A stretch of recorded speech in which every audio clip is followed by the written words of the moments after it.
Yeah, I was wondering actually, I'm not sure if you know anything about this, but the restrictions are starting to loosen up a bit. I'm not sure if is Front Range Community College going to be doing Oh, anything differently in terms with in-person classes or we should, yeah. So one thing that I should mention is that, you should have gotten communication from this from the college itself. They did end up canceling all summer classes, um, and all summer classes are online only. Uh, I am personally, I'm currently trying to figure out what that means for me with my teaching schedule. I do not know if I am teaching any classes over the summer. I am certainly uh, I do not expect to be teaching the same class I was before. So those of you who were registered for that Calc 2 class this summer, I will not be. I will probably not be teaching that class. I definitely won't be teaching an in-person class. So it's looking like we're definitely on remote for the rest of the semester. There's zero chance of us returning to classroom stuff, and all classes for the summer are currently scheduled to be online only. So they're not doing remote with the hope of coming back. They're just doing online only for the summer. Currently, it seems like fall is tentatively scheduled to go off as normal. I But things change, obviously. The only thing I know about that is that I got my offer for my fall classes, and but I also got my offer for my summer classes too. So we'll see what happens. okay. So that's not a very satisfying answer, but that's the one I have right now. Adina, I see your microphone on, but I do not hear you. Are you muted on your microphone by chance? No, I have the push to talk enabled, but I am on my phone and I have my like headphones in, so I Oh, don't okay. know if that is why it's showing up that way. I don't know. Um, but okay. So that stuff aside, does anybody have any other questions they want to throw out there? All right. So let's jump into our next section. So we talked last class about integration, definite integrals and indefinite integrals, and we did some basic anti-differentiation practice. So just sort of power rule stuff, sort of working with properties of integrals, and doing definite integration or doing indefinite integrals using just basic rules. Like essentially the tools we have right now are the power rule, and we know that the sum of two integrals is the integral of the sums, and you can pull constant multiples out of integrals. Okay. We are not going to learn a broad amount of techniques of integration in this class. Um, Most of the techniques for integration are going to be found in Calculus 2. However, just to get some stuff out of the way, we are going to learn a little bit of integration techniques. And the one technique we are going to learn is called U-Substitution, or the substitution rule, or the method of substitution. It has substitution involved. And essentially, what this is it's the inverse to the chain rule, right? The method of substitution or U-Substitution lets us integrate things that look like things we could have gotten from the chain rule. Okay, so for example,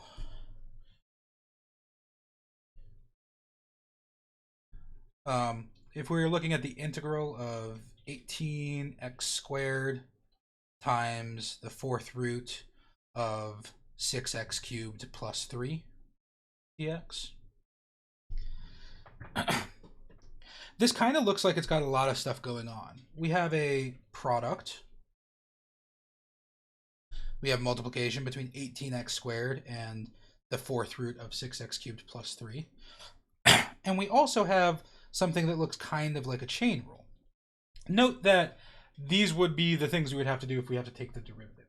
We do not actually have a product rule or an actual chain rule for integration. So these terms are informal at best. All right.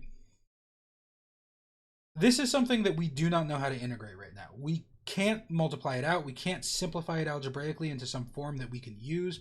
The best we can hope for is to perform some kind of a substitution.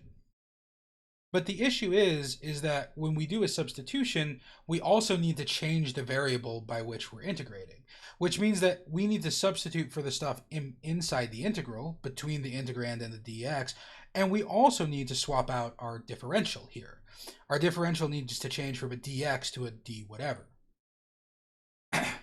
So when performing a substitution, we start with stating the substitution. Whenever you're doing a substitution, you should always state what your substitution is. It's something you're making up, so that's where we start. In this case, the substitution that we want to pick is u equals 6x cubed plus 3. The substitution that you're going to choose to do u substitution is almost always the thing that's inside of it's inside of another function.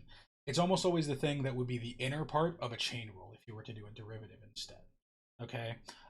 Some people like to narrow this down a little bit. We're also looking for something that when we take its derivative, it shows up somewhere else in the function, multiplying the whole thing. But honestly, I think that it's really sufficient to say we're just going to try different substitutions. It's going to be really obvious when a substitution fails to work. Okay.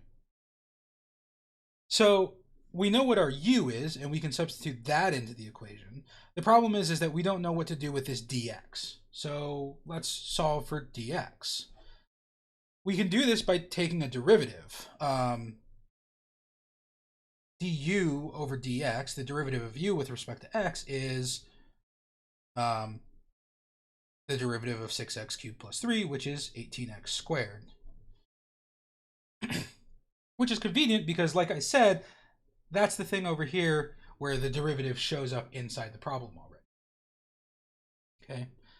I'm going to multiply both sides of this by dx to tell us that du is equal to 18x squared dx. Again, technically du over dx is actually a differential operator, but we're going to treat it like a fraction. In this case, we're really using that Leibniz definition of the ratio of two differentials. So this tells us that du is equal to 18x squared plus dx, or times dx. If I wanted to be clever, I could do my substitution right now. But in general, I'm going to solve for dx.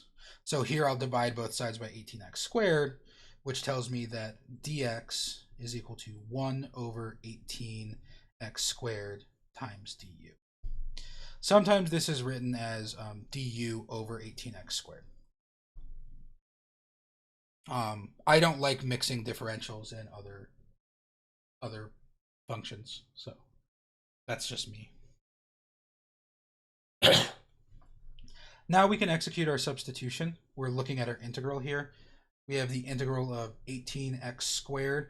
We don't have a good substitution for 18x squared times the fourth root of u. The stuff inside the fourth root is what we said u was, times 1 over 18x squared du. And now this 1 over 18x squared and this 18x squared are just going to cancel out for us. We're multiplying something by its exact reciprocal, so it goes away. Which tells us that this is actually the integral of the fourth root of u, du.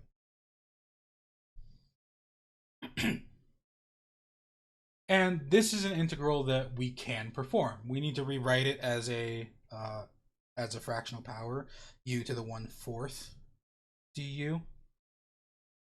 But that, once we take its integral, is just the power goes up by 1, and then we divide by the new power. So that'll be 4/5 of u to the 5/4 plus a constant. We're not quite done. We still need to undo our substitution. U was something we made up. It wasn't there before, so it shouldn't be the thing we give the answer in. So let's undo our substitution and rewrite it in terms of x, giving us our final answer of 4 over 5 times 6x squared, 6x cubed plus 3 to the power of 5 over 4 plus some constant.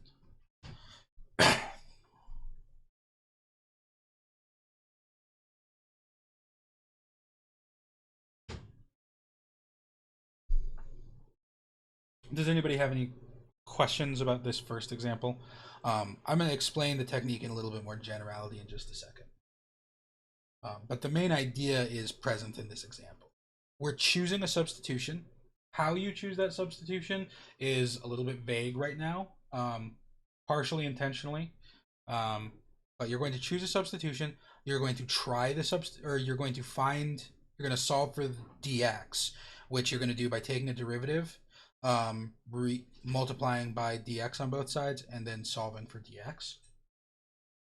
And then you're using the substitution, canceling everything you can, applying the integral, and then undoing the substitution. Notice that here everything canceled perfectly. We had something that just had u's in it times du. If you're left with anything other than u's, if you still have x's or t's or w's or q's or whatever your original variable was, then your substitution is incorrect. It has failed, or U-substitution is not an adequate technique. In this class, you only have to worry about the former problem. We're not going to do integrals that require any techniques beyond U-substitution. So if it looks like something you had to do a U-substitution for, you tried a U-substitution, it failed, then you should try a different U.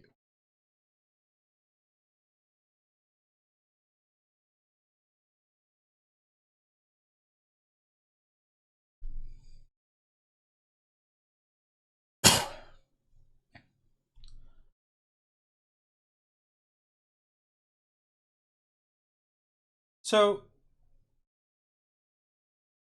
the substitution rule for integrals says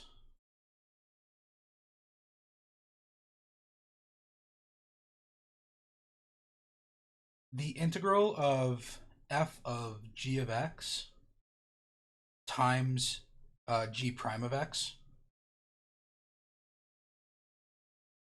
dx is equal to the integral of f of u du, where u is equal to g of x.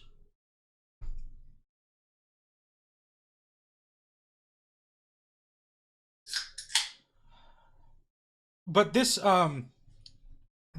actual like general form of the rule is not particularly a helpful thing to remember. The helpful thing you really need to remember is that order of steps, right? So to use u sub, first identify u equals g of x. Second, find du over dx equals g prime of x. Third, solve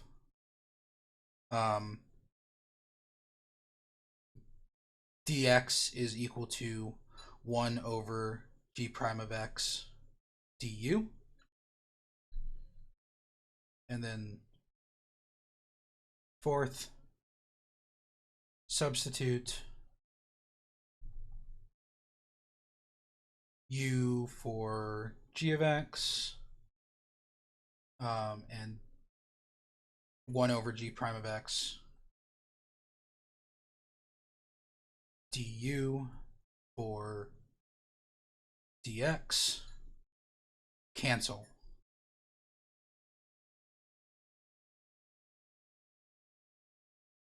If your integral at this point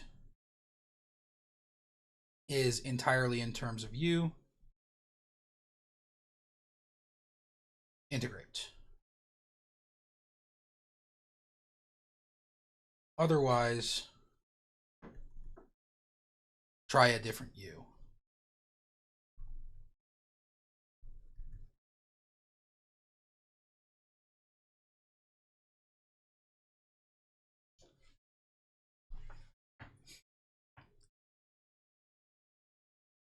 So again, if you want, you can try to nail the u on the first try by finding a g of x that is going to cancel in this way. But I really do genuinely think that when you're just starting out with u substitution, the easiest thing to do is to just try a substitution.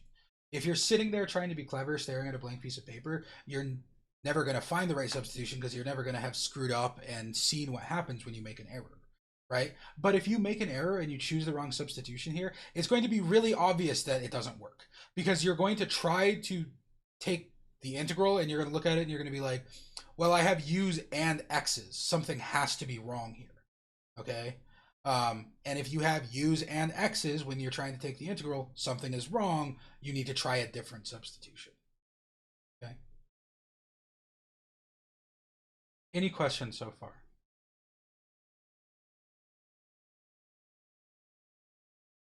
Let's do some more examples.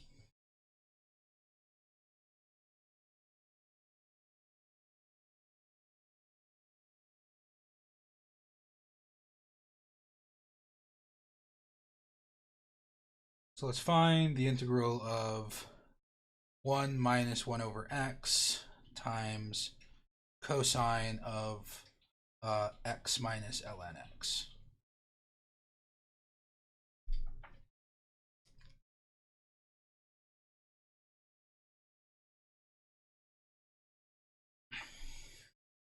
So once again, this is pretty straightforward. We have a couple of different options, but only one of our options is actually inside of another function.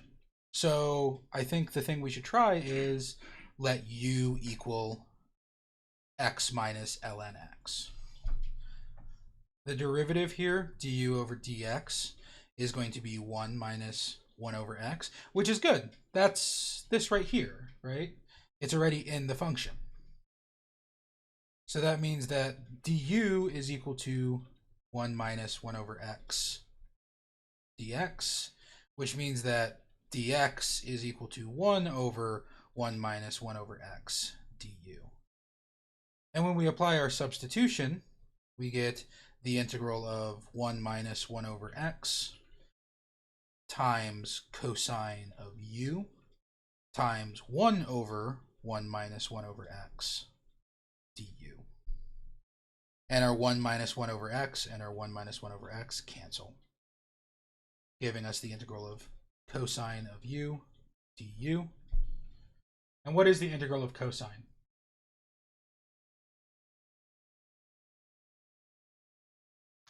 Sine. Yep, the derivative of sine is cosine, so the integral of cosine is sine.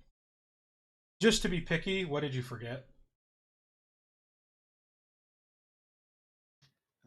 The variable, sine u. And something else? Du. Nope. Plus c. Plus c. Right. Sorry, I'm being picky, but it's worth remembering, right?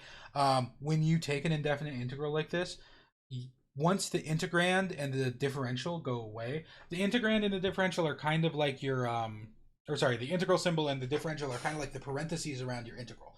They surround the things that you're integrating, right? And then once you actually take your integral and you are giving an answer, right? Then they go away, but you replace them with the plus c. Okay, so here we have sine of u plus c. And then we need to undo our substitution. So that's sine of x minus ln x plus some constant.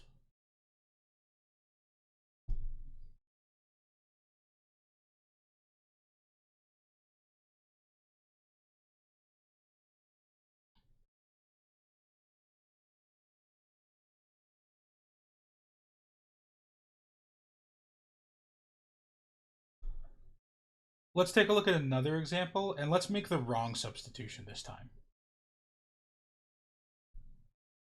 So let's do the integral of sine of 1 minus x times 2 minus cosine of 1 minus x to the power of 4 dx. So there's a fair amount going on here, but one of the things we could try, one of the u's we could try is we could try u equals 1 minus x.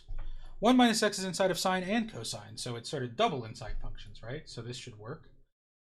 Well, then du over dx is equal to -1.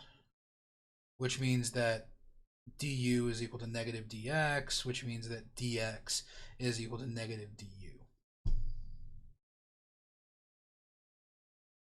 So we can do our substitution, and we end up with the integral of sine of u times 2 minus cosine u to the power of 4. So here it's times negative du. I'm going to pull the negative all the way out front because it's just a constant. So that way I don't accidentally write minus du instead of times negative. If I wanted to be less sneaky, I could write this as times negative 1 du, like this. And this seems like we've done a substitution that works, right? But it definitely doesn't work. The problem here is that this isn't any better, right? We've done our substitution. I still don't know how to take this integral. If I multiplied it all out, I still wouldn't know how to take this integral. The problem is that we still have this sine factor times this cosine factor. So, still not able to find the integral. So, since that didn't help, let's try a different u. So the other thing that's inside of another function is this 2 minus cosine of 1 minus x that's inside of something to the power of 4. So let's try that instead. So this stuff didn't work. Let's try, so we'll write the problem again here. Integral of sine of 1 minus x times 2 minus cosine of 1 minus x power of 4 dx. Let's try u equals 2 minus cosine of 1 minus x.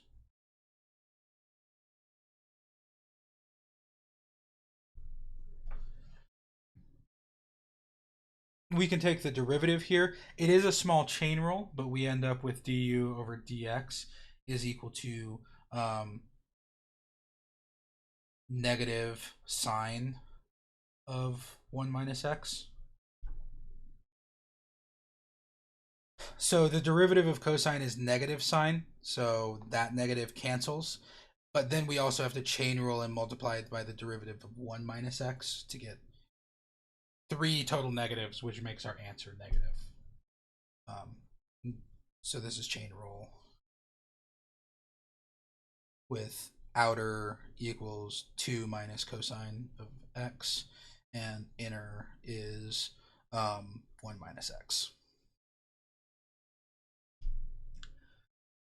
But then du is equal to negative sine of 1 minus x dx, which means that dx is equal to negative 1 over sine of 1 minus x du. And let's perform our substitution. The integral of sine of 1 minus x times u to the power of 4 times negative 1 over sine of 1 minus x du. And right now we still have x's involved, but this sine of 1 minus x and this 1 over sine of 1 minus x will cancel. We still get this negative sign, so we have negative the integral of u to the 4th du, which just gives us negative u to the 5th over 5 plus c. And when we undo our substitution, we get negative 2 minus, that's the parentheses too big, 2 minus cosine of 1 minus x to the power of 5 over 5 plus a constant.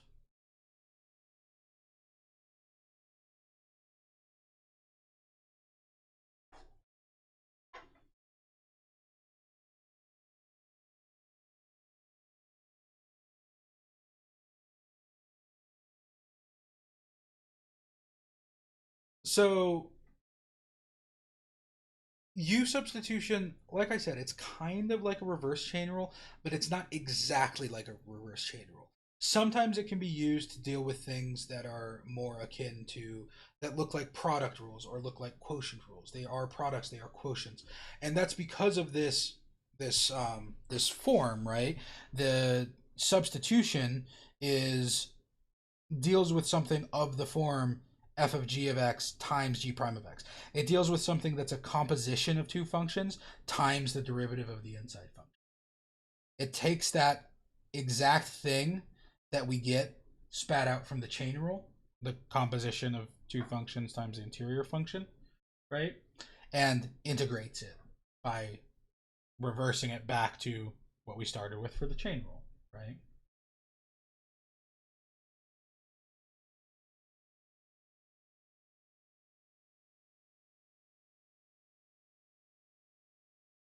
Does anybody have any questions about this example?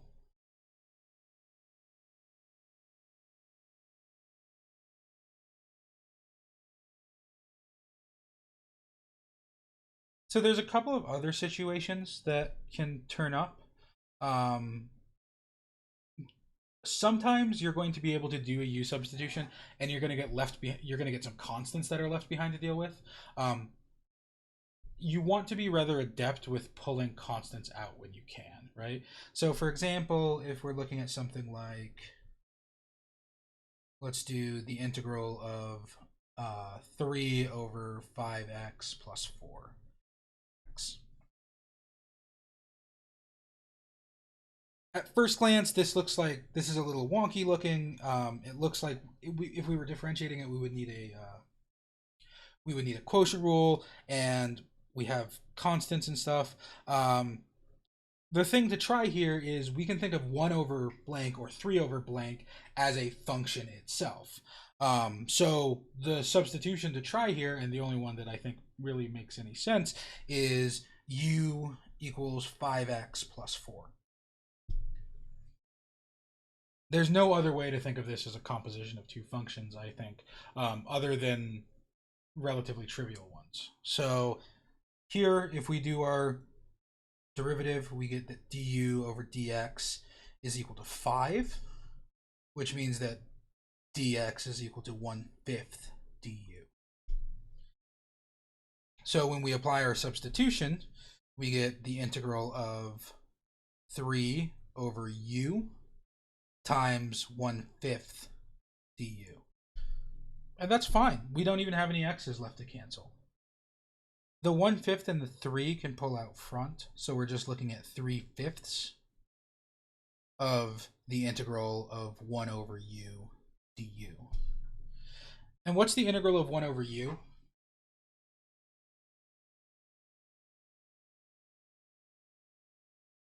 U to the negative 1. You can rewrite 1 over u as u to the negative 1, right? ln of u? Yes, but then if you try to use the power rule on u to the negative 1, things go bad, right? So if we rewrite this as, so 1 over u is certainly equal to u to the negative 1, but then when you apply the power rule, your power goes up by 1, and you get u to the 0 over 0, which is bad. But luckily for us, the derivative of natural log is exactly 1 over u, so we've got our out, right?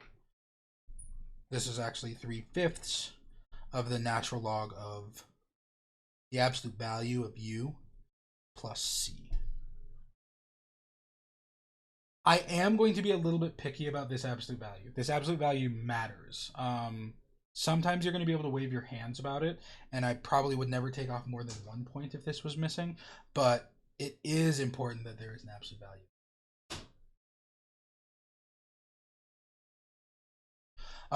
Finally, we just need to undo our substitution. This is 3 over 5 times ln of 5x plus 4 plus some constant.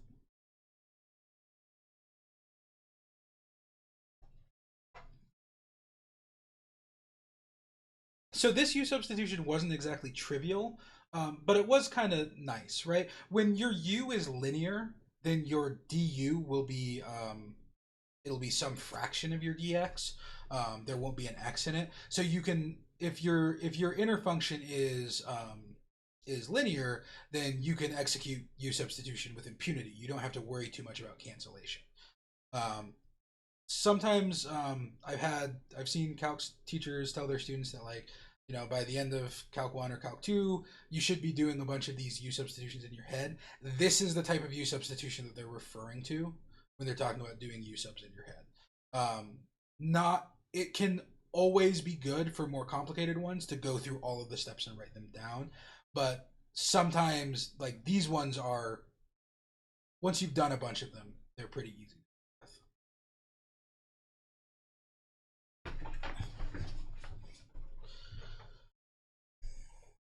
Another quick example that looks really, really close to the one we just did.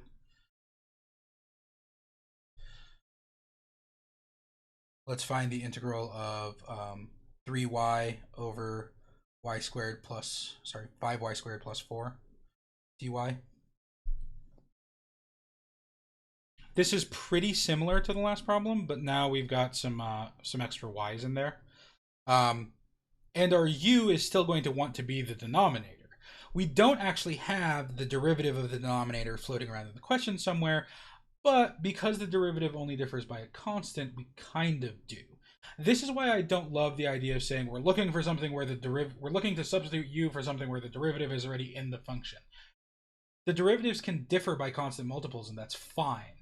So I think that it's best to just try a u, and if it doesn't work, try a different one.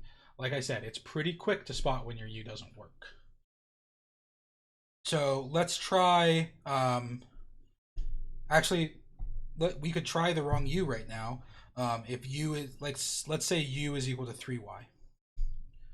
If u is equal to 3y, then du is equal to 3 dy. And dy is equal to 1/3 du. And we can plug that all in, and we end up with the integral of u over, we could try and plug in 5y squared over here. I'm just going to leave it, times 1/3 du. And the problem is that we don't get to cancel here. We still have y's.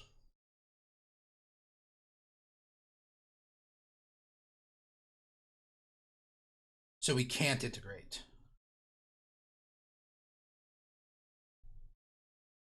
Try a different substitution.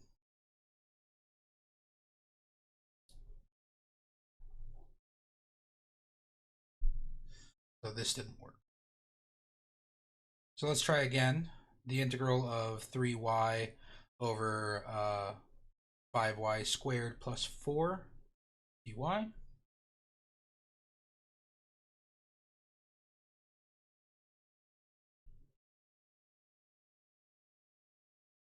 This time we're going to try the substitution u is equal to 5y squared plus 4, the denominator.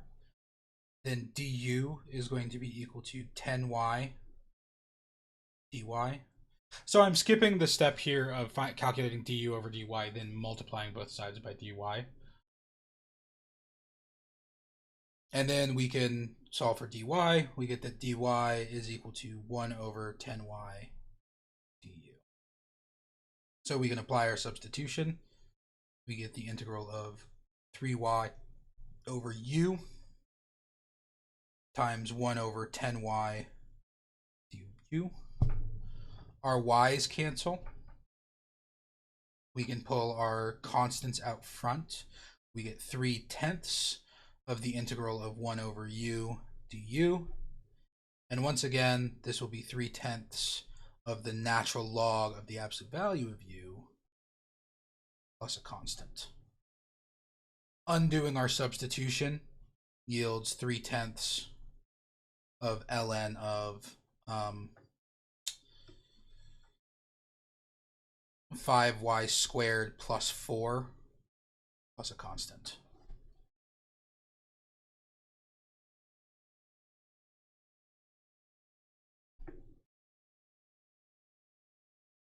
Does anybody have any questions about this example?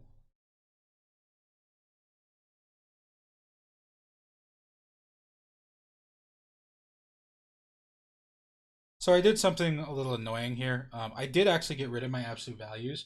The reason I did that is because here they're actually irrelevant. 5y squared plus 4 is always positive. So there's no need for the absolute value there. Technically, we can still have it and it doesn't impact the meaning at all. So it would still be correct to have the absolute values there. We just don't need to write them, so I didn't. However, if you're not confident about when you need to write an absolute value or when you don't need to write an absolute value, just write it to be safe. At least when you're integrating something that results in a natural log.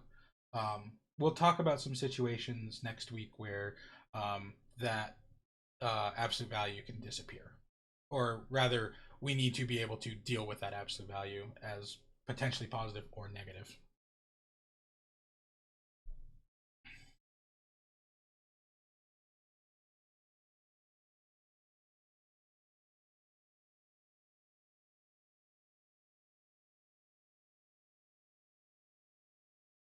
So I have one more variation on this same example that I want to do. This time, we're going to take basically the same thing as the previous problem.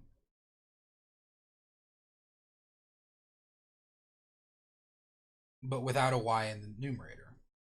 So here this will be 3 over 5y squared plus 4 dy. And this one is actually genuinely tricky because the obvious choice for a U substitution fails. We get left, the obvious choice for a U substitution is U is equal to 5y squared plus 4, but then we get that du is equal to 10y dy, which means that dy is equal to 1 over 10y du, and we end up substituting in to get the integral of 3 over u times 1 over 10y dy. And that doesn't work. Or sorry, 1 over 10y du. And we still have y's.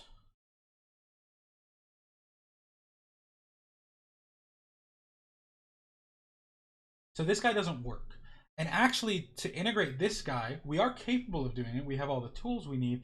We need to step back and think about some weird derivative rules. In particular, recall that the derivative of arctan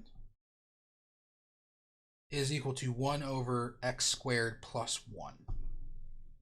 So if we can get this to look like arctangent, then we're going to be in the right spot.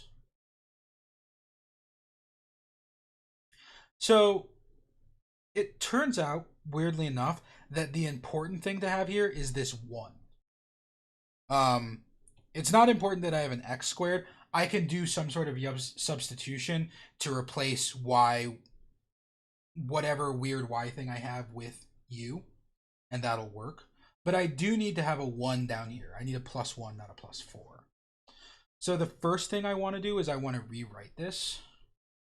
I want to pull a 4 out of the denominator. So that's the integral of 3 over 4 times 5 over 4y squared plus 1 dy. And then I'm going to pull my constants out of the whole thing. So that's 3 over 4 times the integral of 1 over 5 over 4y squared plus 1. And now we're kind of looking like this arctangent form. We have 1 over something squared plus 1. So our substitution here is going to be a little bit weird. Let's grab that. That's 3 over 4 times the integral of 1 over 5 over 4 y squared plus 1 y. The substitution we want to use here is actually going to be u squared equals 5 over 4 y squared. because what we want is we want to have a 1 over u squared plus 1. And then we can apply our arctangent integral.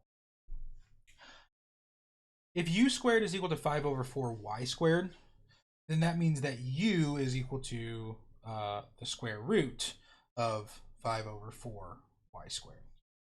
This we can simplify just a little bit. That means that u is equal to the square root of 5 over 2 times y.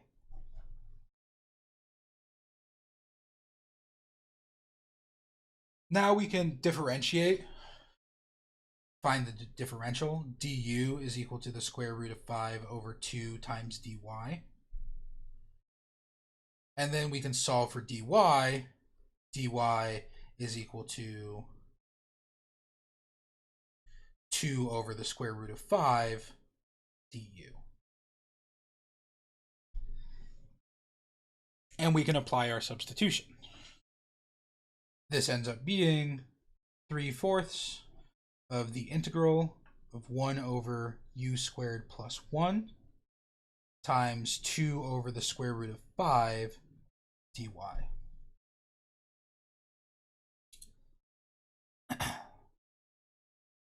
We can pull this constant out front, giving us 3 over 2 square root of 5 times the integral of 1 over u squared plus 1 du.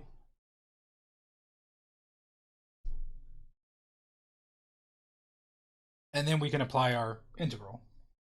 3 over 2 square root of 5 arctangent of u plus a constant.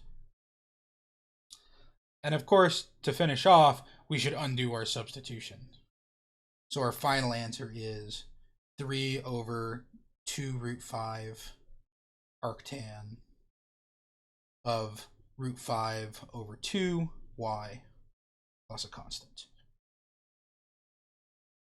And if you're feeling really fancy, we could even rationalize. You don't have to do this, by the way.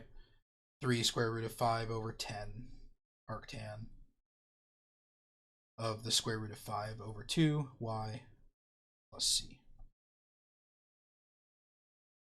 The first answer is totally reasonably correct. You do not need to rationalize. But if you have a burning desire to rationalize some denominators, go for it. I'm not going to stop you. But don't.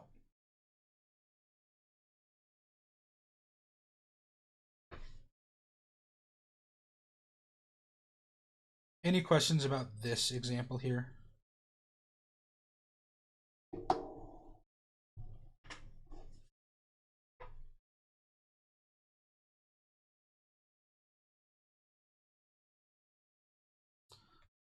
So there are other types of substitutions that you can do in integral. I am this integral right here, the one we just did, this arctangent one, I'm actually not a fan of doing this type of integral using U-substitution. There's a type of substitution you'll learn in Calc 2 called triangle substitution or trigonometric substitution that I actually vastly prefer for these types of arctangent or tangent problems. It just clicks for me a lot better. However, it's still nice to be able to do these types of problems with U-substitution, so we'll see a handful of them. Okay. I have a Yes. Oh, so when you started out with the 3/4, how did you get it down to 3 over 2 square root of 5? So it was 3 over 4 times 2 over the square root of 5, right? So the 2 canceled with one of the 2's in the 4 to give us 3 over 2. Does that make sense? It was 6 over 4 root 5, but oh, that's not even close to a 5. 4 root 5. But then I simplified it down to 3 over 2 root 5. Because 6/4 is just 3/2. Oh, okay, thanks. Multiplying for me today is not happening. No worries. Most of the examples that I just did are also in the notes section for Paul's online math notes. So some of the variables are a little bit different, but for the most part, it's the same. And he has a bunch of other pretty explicitly worked examples there. He definitely subscribes to the school of thought that you should be trying to look for the substitution while you're doing it. But other than that, we're pretty on the same page about how we compute these. So if you want to see some more examples, I think there's like 12 of them on this page here. And then I think today is going to be a slightly shorter lecture because that's all I wanted to cover for today. And I think that really the bulk of what you guys need to do here is practice. So I will, as usual, I have a big pile of problems for you guys to take a look at, all involving the substitution rule.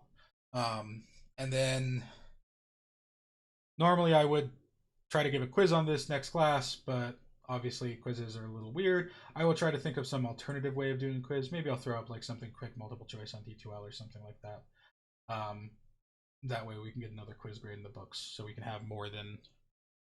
My dream is to get to like 7 quizzes by the end of the semester, but we'll see how that goes. But yeah, any other questions before I send you guys off to practice? Does this semester still end on the 7th? Sort of. So our last class is going to be on the 7th. However, I think I'm going to take advantage of the fact that I have to give you guys a take-home exam. And normally we would have the final on the 7th, but I think what's going to happen is I'm going to assign you the final on the 7th, and then I'm going to have it due on either the Monday or the Tuesday of the following week. I still need to talk to humans that are in charge of things and figure out if I'm allowed to have an assignment due on that Tuesday, because technically the semester is over at the end of Monday. So, but I would rather like give you guys until that Tuesday to work on it. So yes, our class ends on the 7th. We're not adding extra time. Okay. Any other questions?